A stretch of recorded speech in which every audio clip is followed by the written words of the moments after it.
Well, thank you for having me. Thank you for Kim for setting up such a wonderful exposition of the. Oh, you need me to talk into here? I'm going to walk around. I'm sorry, so I'll talk loudly. Such a wonderful exposition of the ways in which early childhood brain development is tied to children's experiences. I study the way in which children's adolescent development and early adulthood development is tied to the way in which they make meaning, and in turn to their cognition and to the way in which they are resilient over time. And what this means for the way in which we design educational experiences, especially for low SES urban children.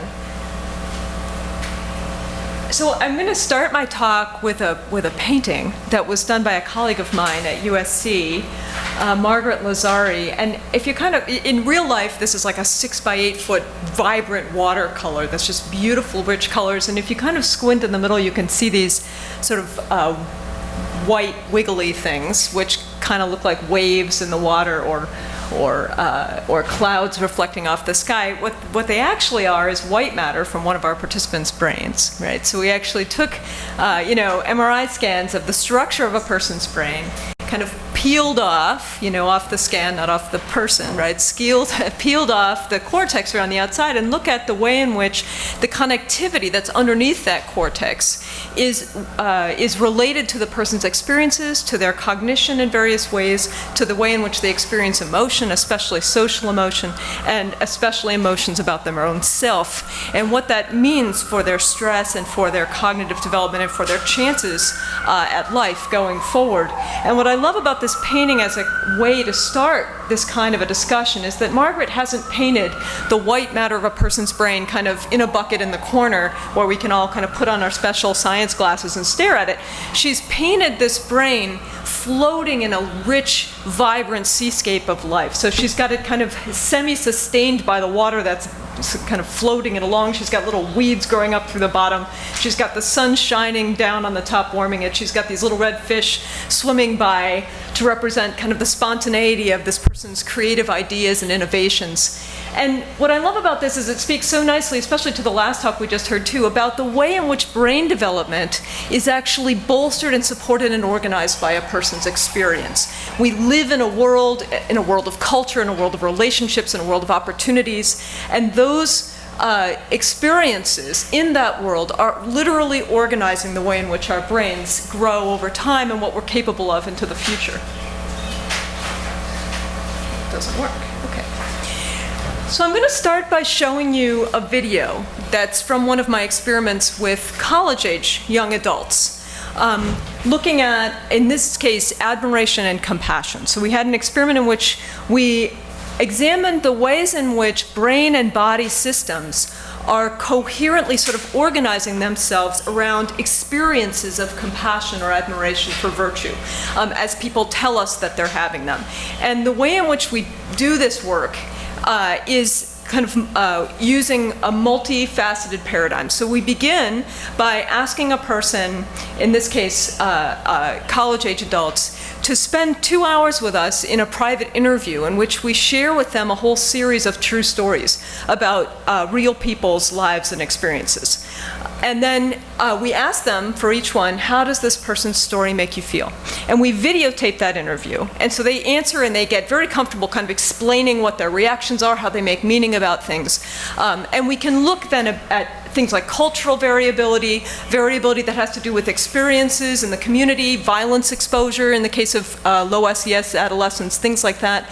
And then we move the person into the fMRI scanner and we record psychophysiology. So we're recording ECG and GSR, so galvanic skin response, and respiration at the same time as BOLD, at the same time as blood flow in the brain, as we show them again the stories and ask them to think about each one and to tell us in real time how they're feeling. And then we look at how a person's ways of making meaning and of experiencing these stories in the natural interview are related to the ways in which their brain and their body are coherently activating in patterns that correspond predictably to certain kinds of experiences. And then we look at how those patterns are shaped by cultural exposure, are shaped by education, are shaped by factors that are sort of sequelae to SES. So I'm going to start by just having you listen to this young man explaining his reaction to a stimulus that's meant to induce compassion. Just really briefly, he's just heard me tell him the story of a young man in China who was born to a very poor family. His father died when he was an infant, and his mother had to leave her job as a professional woman when there was an economic downturn, and she ended up taking 2 jobs as a laborer to be able to support her son. And over time, they really were very hard up to come to enough money to be able to support themselves. And so what happened over time is this little boy grew up, and his mother died when he was a teenager, but he went on to college and university. And just by chance, during his time in university, one of his friends was doing a project looking at journalism films that had been collected from years before of people who were experiencing poverty due to this downturn in the economy. And they found an interview with his mother explaining what it was like to raise him. And what she basically was telling is the story of how she was taking him to school one day when he was 8 years old, and she had no food to feed him when she was picking him up that afternoon, and how as she was walking to get him at 3:30 in the afternoon when she could bring nothing for him, how that felt to her. And she noticed a coin kind of glittering in the snow on the side of the sidewalk, and she picked it up and realized it was a 25-cent coin, or the equivalent, and rushed off to buy some cakes from a street vendor that she brought to her son, who was 8 years old. And she describes the look on his face as she comes to get him from school, and he comes running out and says, "Mom, what's wrong? Why are you holding your stomach like that?" Because she's keeping them warm inside her coat.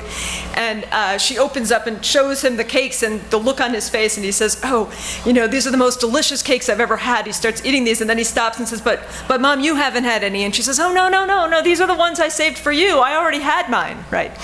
And so what this young man in my experiment has just listened to is the video of the young man whose mother experienced this for the first time as he watched the interview clip of her on the street explaining this, with her now deceased. Right. It's a highly compassion-inducing stimulus, and I want you to notice as you listen to him the way in which people make meaning of complex stories, and how you think that might vary by cultural background, by socioeconomic background, by other aspects of experience. Okay. So I asked him, how does the story make you feel? How does the story make you feel? This is the one that's hit me the most, I suppose. And I'm not very good at verbalizing emotions. I don't know, I think my brain's just not wired that way, but I can always feel like physical sensations. So this one is like there's a balloon or something just under my sternum, like inflating and moving like up and out, which I don't know, is like my sign of something really touching. And so like the selflessness of the mother. And so like the selflessness of the mother, and then also of the little boy, you know, having these like wonderful cakes that he never gets to have, and it's still like offering them to her, and then her turning them down is, and then it makes me think about like my parents, because they provide me with so much, and I don't thank them enough. I know I don't. So I should do that. So there are many things we could talk about in here, but basically what we're able to do with data like these is look at the degree to which people talk about things like embodied sensations and how those correspond to the way in which they react to embodied stress, for example, later. And how their emotional experiences are tied to physiological activity in their body in real time. We can look at the way in which they make meaning out of the story, the way in which they connect the story back to their own personal sense of self, which we know is something that, especially in adolescence, is really critical to academic success, being able to connect what you're learning to who you are and to what you're capable of or what you believe yourself to be capable of into the future. So the hope is that in understanding better how people come to assimilate experiences into a piece of the meaning they make about how the world works, we would be able to support them in making adaptive meaning that would help them move forward into more advantageous pathways into their young adulthood. And so one of the findings that we had from this original study that I think is really interesting for education is the role that these pauses that he makes seem to play in the cognitive process of assimilating a story and connecting it to one's own personal sense of self. What we're showing basically is that, you know, emotions are automatic. When you have an emotion, the things that happen to your body happen without your consciously controlling them, right? But the way in which we learn how to feel those emotions is instrumental for how those emotions shape who we are and what they do to us as we move forward. And what we discovered that connects with this pause pattern, and I'll show you that in a moment, is that as people feel emotions that are about not things you can see in the world around you, right, but things that you infer based on the meaning you make, the inferences you make, the abstractions you make out of the cumulative set of circumstances over time, right? The way in which that young man tells us, you know, that she's very selfless, the mother. We never told him she was selfless. She had to infer that from knowing all about the circumstances, okay? That the network that allows you to do that is a network in the brain now called the default mode network that is sort of incompatible with externally focused attention. And now we have millions of studies, not millions literally, sorry, thousands of studies in addition to our own that are showing that the way in which this network is activated over time is involved in things like memory construction, being able to see the future and imagine things that are hypothetical that don't exist now, things that are inherently not in the world around you, things like values and ethical judgments, things like morality, things like social emotions about compassion or virtue that you can't see when you actually look at the people around you. You have to infer what it is like to be them or what it could be like to be you.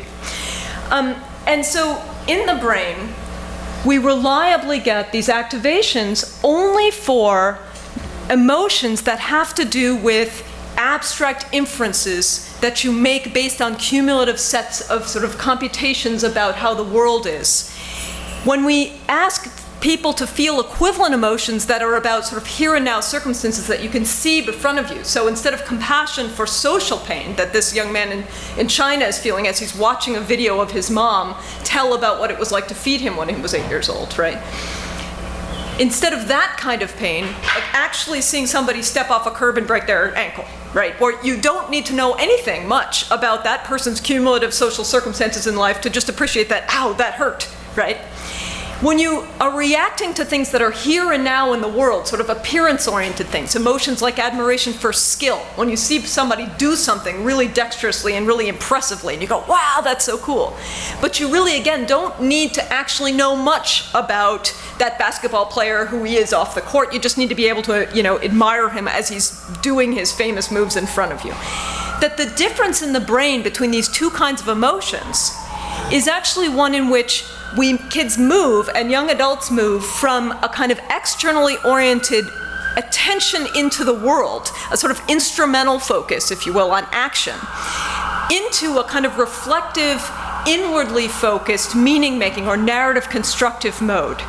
And what we show with our low SES adolescents is that kids' abilities to spontaneously move appropriately between noticing what's going on in the world around you and reacting to people's situations as you see them and the evidence is in front of you, and being able to sort of step back and reflect and kind of remove oneself, and hence the pause patterns that we see over time, be able to remove oneself from the current context and infer that there are deeper ethical or emotional or future-oriented or hypothetical reasons to care about this story, right, is related to certain kinds of resilience around self, around identity, and around academic achievement. So that leads us to some interesting questions, which are still at this point still questions, although we're doing intervention studies in schools to try to answer some of these questions, about what this means, for example, for children who live in low SES, especially low SES urban environments, where kids are being asked to attend to what's going on around them consistently, and they don't have safe spaces to kind of let go of their outward vigilance and not be watching what's going on around them in order to stay safe. What does it mean, for example, for the way children use technology over time. When kids are kind of getting their downtime by entertaining themselves with things that are coming at you from out here, does that potentially shift the way in which the balance between these networks is organized across development? And this is a question that we're actively investigating. We have some pretty scary preliminary evidence that it is. And how, in an education sense, does this change the way we think about things like sustained attention or critical thinking, which are inherently not just task-oriented, instrumental, action-oriented things kids do, but are involved also with the way in which kids remove themselves from the current circumstances and kind of reflect and think deeply about kind of how we're going to conceptualize the narrative of the thing I'm learning here, so that I can jump back in with an instrumental plan to act that's actually going to be advantageous and not just rote. Does that make sense? So these are just preliminary findings at this point. The entire sample's not in, but these are longitudinal findings about the growth in the connectivity of the default mode network, this network that's supporting that kind of internally focused, reflective thought across adolescence from age 14 to age 18 years old. And at the same time, we're following these kids with extensive other measures. So we're testing IQ, basic kinds of cognition, executive functioning, and also we're interviewing them extensively about the way in which they understand the social world that they live in. So what kind of violence have they witnessed in their communities, and why do they think people do things like that? What could be done to make their community a better place? If they could do anything and suggest anything to authorities, what would it be? And we have a whole variety of sort of interviews around how they imagine the hypothetical future and themselves in it, who they want to be in 10 years, what kind of person they want to be in 10 years. If I called you back to the lab when you're 28, tell me who I would be talking to. And what we find is that kids who show more growth over time in the ability to kind of conceptualize abstract, hypothetical, narrative-focused, sort of coherent plans for themselves and for their communities over the future are also showing more activity. This is with a pretty small sample at this point. I think this is 22 kids, and now we're up to 60, and it's holding and getting a lot more robust in the brain. That the growth in this network connectivity over time is actually related to the growth in kids' abilities to conceptualize these abstract things, even controlling for IQ.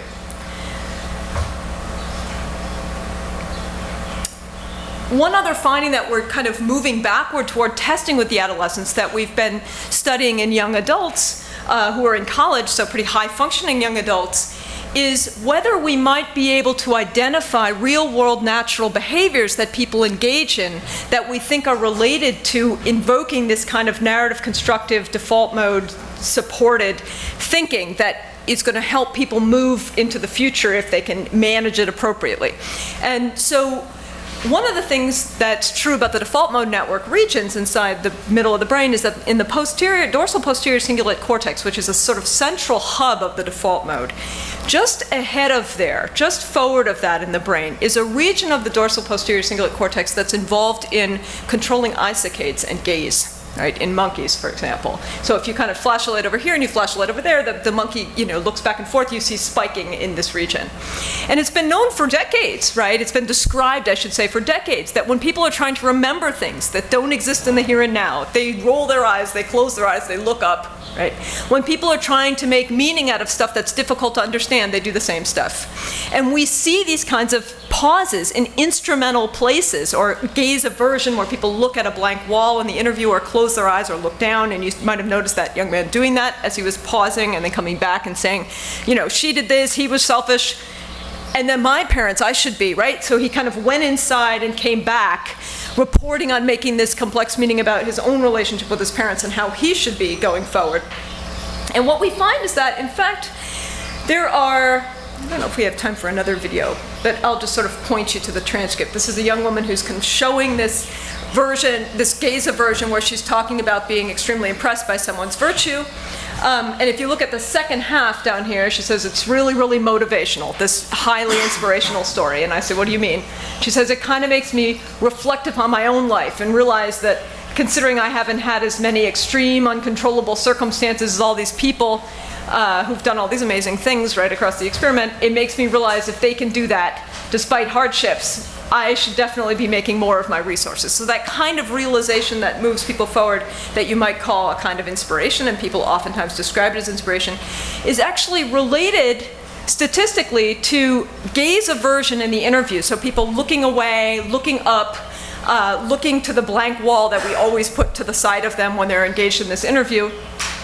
And with other indicators behaviorally that they are sort of shifting out of an instrumental action-oriented mindset.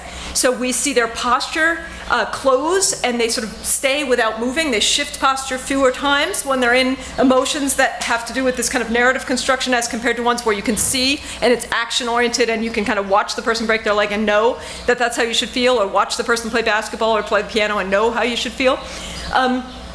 They report being more inspired in these conditions, and they also spontaneously call up sort of broader, more generalizable worldly thinking that applies outside of the context of this immediate story. So people who avert their gaze more also slow their speech more, and that's a comparative measure within the person's interview, going back and forth between different kinds of emotion stories. So they're, relative to their own natural speech rate, they're slowing. That facilitates reports of inspiration where they spontaneously say, she's really motivational to her, I find her really inspiring. And then they start talking about their own self and what it means for them and how they could be a better person. And they say things more like, more people in the world should be as dedicated to helping others, or I do believe that if given a second chance, people can change for the better, or he gives me hope for humanity. And what we find is that those kinds of behaviors in the interview, averting your gaze and slowing your speech, especially gaze aversion seems to be a pretty good predictor, are actually explaining the way in which, statistically explaining the way in which people make these abstract generalizable statements. We call them high construal statements, so statements that transcend the current context and instead are about how the world should be, kind of a moral, ethical perspective on how things could be and not on what is.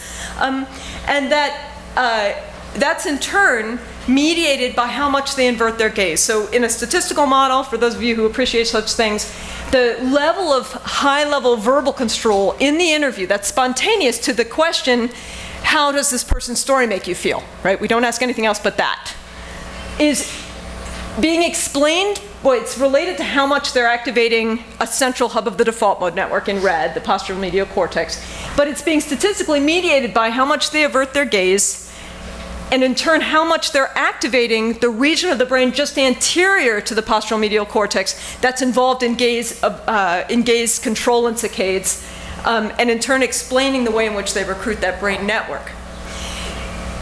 So what we think is that we're starting to get a glimpse of mechanisms by which young adults and adolescents are learning to control their own attention in a way that facilitates them instrumentally making meaning, sort of high-level abstract meaning that transcends the current context into how things could or should be or would be, so that they can imagine what their future would look like, so that they can move into it in a more purposeful way. And so from the perspective of affective and social neuroscience then, in terms of this work, the real underlying purpose of education ultimately is to increase young people's abilities to be able to recognize the complexities of situations, to notice when a situation calls for a kind of inferential thinking as compared to an instrumental dig-in thinking, and to be able to monitor and move themselves between those states adaptively, which is probably related to things like executive functioning, but it goes beyond that into meaning-making and cognition in a broader sense. And to help people be able to increasingly build nuanced and sophisticated strategies for acting and for being and for thinking about the world. So you need certain kinds of skills to be able to do things in order to be able to act on your ideas. And if you can tie those skills to the ideas that they serve over time and to the sense of purpose, hopefully we would be able to have more effective education. And we're now testing a series of interventions with middle schoolers and high schoolers that are looking at how project-based learning, when done really well, can actually instrumentally teach kids to engage these kinds of thought patterns in ways that produce long-term gains in their academics over the course of 1 year, and hopefully in their life trajectory, but that part hasn't been studied yet. Thank you.